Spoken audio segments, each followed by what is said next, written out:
अस्सलाम वालेकुम नाज़रीन, मां आहियां अब्दुल मोमिन जुनू। तव्हां ख़बर ॾियूं था त काज़िम ठठ जागीर ॿेलो बचाइण ऐं ॿेले जी ज़मीन ते पासर माण्हुनि जे कब्ज़े करण ख़िलाफ़ ठठ जागीर जे मुख़्तलिफ़ ॻोठनि जे रहवासियुनि मोहम्मद बचल भुट्टो, महरम भुट्टो, वीर ओठो, सनत भुट्टो, वज़ीर कलोड़ो, गुलबार कलोड़ो, अकबर भुट्टो, सैफ भुट्टो, यूसुफ चून जो ॿियनि प्रेस क्लब काज़िमन पहुची एहतिजाजी मुज़ाहिरो करे राशी ॿेले खाते जे DFO ज़ीशान बंबरो, रेंजर रफ़ीक शेख, गार्ड असगर चांडियो ख़िलाफ़ सख़्त नारेबाज़ी कई। उन मौक़े ते मुज़ाहिरीन साफ़ियुनि सां ॻाल्हाईंदे चयो त ॿेले खाते जो DFO ज़ीशान बंबरो पैसा न एवज़ बासर माण्हुनि खे ॿेले में पोखियल वण वाढी कराए ॿेले जे सरकारी ज़मीन आबाद करण लाइ ॾेई रहियो आहे, जेका सुप्रीम कोर्ट जे हुकुम जी तौहीन आहे। जॾहिं त ठठ जागीर ॿेलो 840 एकड़नि ते मुश्तमिल आहे, जंहिंमां 300 एकड़नि खां मथे बासरनि खां 10 खां 15,000 रुपया फ़ी एकड़ जे हिसाब सां ज़मीन जा पैसा वठी कणिक पोखण जी इजाज़त ॾिनी वई आहे।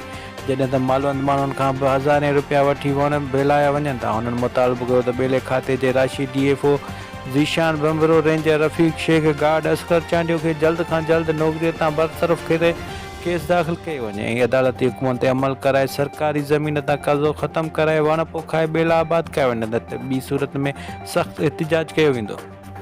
साईं तव्हां भली अचो, तव्हां ॾिसो सही त उहो वण वढे ऐं आबादी कई अथनि जा पोखाए किथे थो।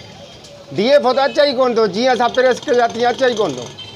पटेवाल आहे चांडियो साहिबु, उहो अचे थो, बसि इहो वठियो हुन बकराड़नि खां पैसा वरी रवानो थियो हलियो वञे। जेके वण आहिनि उन्हनि खां 20,000 रुपया एकड़ जा वठनि था, उन्हनि खां पोइ उन्हनि खे ॾियनि था त तव्हां आबाद कयो।